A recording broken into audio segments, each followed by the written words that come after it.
at that. So welcome everybody to our urban agriculture workshop series here at Seva in collaboration and partnership with EcoSource.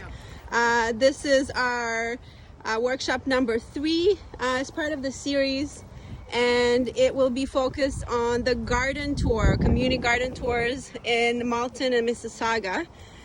So the first garden up, and look, this is Meet here picking some lovely tomatoes from the garden with Chef Bergie and Angie over there. So the first part of this workshop will be focused on our community garden at Seva Food Bank. And I'll be showing you what we have on site here at the Malton location. We have 3 raised beds, so this is one of the big ones. And there's lots of tomatoes growing, as you can see. They're going wild. You really got to go inside to find the red ones. There's one down there. Oh, there, we just discovered another one. And there's also bitter melon here that's growing on the side that's staked. Where is it? I don't know if there's any coming up yet, but I've seen some flowers. So from here we'll have some. Maybe there's some at the bottom. Oh. We also have a cucumber plant over here and some lovely leeks. Wow, look at that onion. Lovely. Okay. Oh, I'm gonna use it. So this is just one of the raised beds that we have here at the Malton location. This is the other garden bed. There's one here about the same size. I believe it's maybe like 6 feet by, I don't know, maybe 10 or 12. We have lots of eggplant flowers coming up, which will turn into eggplant eventually. You can see the beautiful flowers right here, creating a lot of food for the insects. We have some chard that was planted here by EcoSource, and they'll be sharing some information about their community garden as well shortly after this presentation. You can see we've also used mulch because it's been a really dry season. And this we bought, actually Meet bought this in the Canadian Tire store.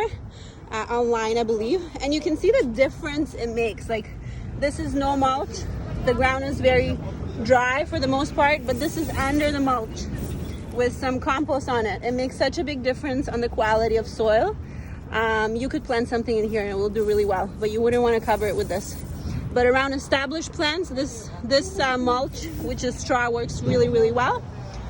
We have some compost bags here to add nutrition to the soil. We have some herbs also with some mulch, and you can see they're doing pretty good. They're hardy. We have some chickpea plants here, so we'll have some chickpeas coming up. This is the easiest thing to grow, really. You just get some chickpeas that you buy in the store and you can plant them. I buy the organic ones, but this is something I've enjoyed having in my garden. We have some squash plants, and they like to be grown actually with sort of like a little mountain, so we added a little bit of that, a little bit of a layer. And we also have some basils here. We'll see how they do because it is the end of summer almost. We have some beautiful nasturtium flowers that are actually a beneficial plant in the garden because they attract certain insects that you want. But they're also really beautiful, and they can be eaten. So you can add them for not only, I don't know if they have a lot of flavor, but they add a lot of color and beauty to your plate. And this is Angie, our interim director and board member. Angie, please tell us a little bit about this community garden and how it got established. Well, I mean, we worked with EcoSource, and we've been in partnership with them, so they kind of helped us make this idea come to fruition, and it's been a long haul over the summer. I remember when I came at the beginning of the summer, we were wondering like, oh, what are these little plants? You know, what's going to come of them? Right. So there's just a few, but looking at it now, where we're almost at the end of the season, I can't believe the amount of veggies we've been able to harvest from just the Absolutely. 3 little plants. So just here, Look at we that. just picked this. Wow. Tomatoes and a cucumber, and Manmeet Singh just also Amazing. picked onions as well. Yeah, we saw So I that. think it's been a really good project where we've been able to teach the community on healthy eating, and also give them ideas on how simple and easy it is to grow your own vegetables Yeah. and actually eat organic food instead of going to the grocery stores to spend tons of money on food that's probably pesticide sprayed. And came from far away, yeah. Yeah, and hopefully we can grow this program even more next summer and have some more planters and take care of it and offer some more really great food and some really great courses. Amazing. And I was actually going to ask, that was my next question for next year, how do you foresee this project growing or continuing?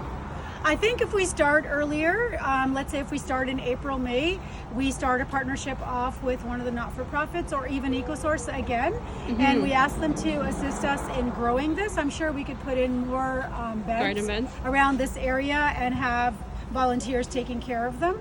Amazing. And also we're looking into maybe getting an irrigation system put in so we don't have somebody physically Yes. coming to water them, because that it does take up a lot of the time. Absolutely. Especially during dry season like that. Hopefully we can grow it.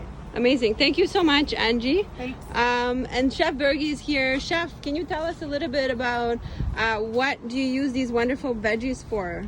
Well, I already used a lot of the tomatoes over there for the fresh salads. When you Okay. make some fresh salads. or Amazing. the cucumbers, we just saw Angie going in with some cucumbers. So I already used some of those yesterday for the dobili salad. Oh, the tabbouleh salad. Oh, wow. Dobili. Lovely. So you use the tomatoes for that? That's Yes, awesome. I used the tomatoes. I used the cucumbers. I also used some of The kale? the kale. Nice. Yes, for the smoothies.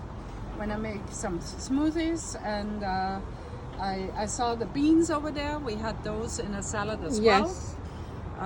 Last time I made some rice with some peas in there, so I used those. Ooh, And you then- use the piece from the garden? That's amazing. Yeah, and you see there's not much left of the basil and the mint and the You've been using that? rosemary because I used them up. What about the nasturtiums? Do you use that for any of your... I haven't used it Dishes? up yet. I let it still grow because I needed Kate to tell me exactly what we use it for. So now you told me. So I can use that in different salads, isn't it? And, Yes. You can use them. They're edible. We just talked about it in the beginning of the video. for pretty Beautiful decoration. Yeah, and even stuff like that. desserts, Yeah, salads, yeah. sandwiches. Makes it much more appealing to eat. And I can't wait to see the chickpeas. Yes, that would be coming exciting. along. So And the squash, hopefully that will come up. Yeah. But the fruits of the fall. I'm yes. looking forward to that. Absolutely. And then also tell us, so some of the programs, I think from what I know, some of these vegetables and the harvest from the Seva Teaching Community Garden is used for the Cooking for Health workshop for diabetes, which we collaborate on together. Any other programs that you use the harvest for? I use it for the community, for the PBC. The Punjabi Community Services, Yes, I'm seniors, using them for- Meals on Wheels. Yes, I cook Program? for this, Amazing. Twice a week. So if there's anything available for me from our garden, because it's organic.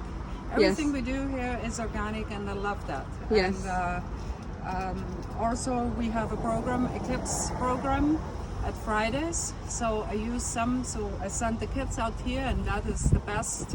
I think teaching, you can show a young person is going Where their to the food garden, comes pick from. up some salad. We did use some salad what came out very early. Amazing. And we made it for. Do they help you harvest some of this stuff? Yeah, they did. Wow. They did. Okay, They that's picked amazing. Some kale. They picked up some Swiss chard and some salad and tomatoes. because Awesome. The little cherries tomatoes were done very quickly. So just another question, also the same one I asked Angie. How do you hope that this project will grow next year? Like, how do you foresee it continuing or growing to support your programs, community members, etc.? I think it's gonna. I'm for sure it's gonna work out because it's an amazing program.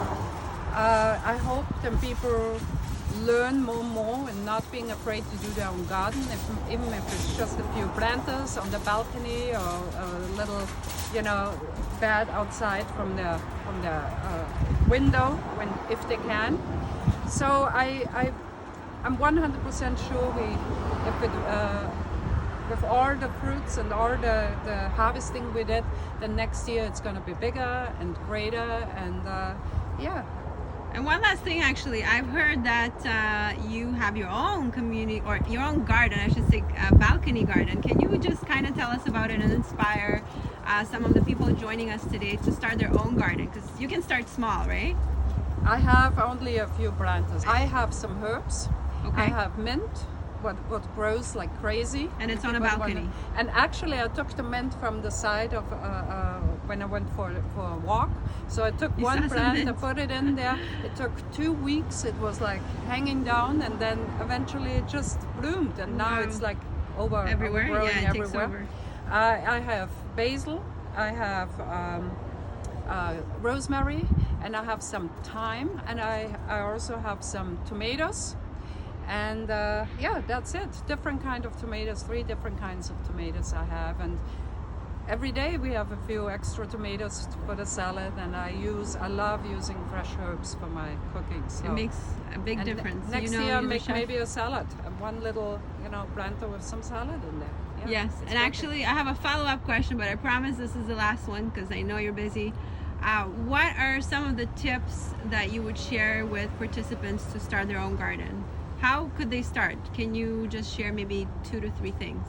Don't be afraid to do it. First of all, just buy yourself a little planter, get yourself some seeds, put it in, and watch it grow. Do you have to buy a planter like this, or could you get anything like a blue bin, like You a can get box? anything you have. You don't need to go out there and And spend buy. any money. So Right. put it in a blue bin, put it in any kind of container where you can put in some dirt, and yeah, and it's not expensive to get a bag of dirt. No, and it's local. It couldn't Yeah, get more it's- local than that, And right? it's your own food, you're gonna add it eventually into your dinner.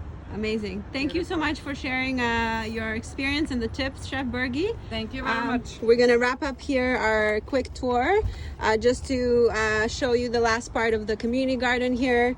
We also have this wonderful composter where we throw our food scraps.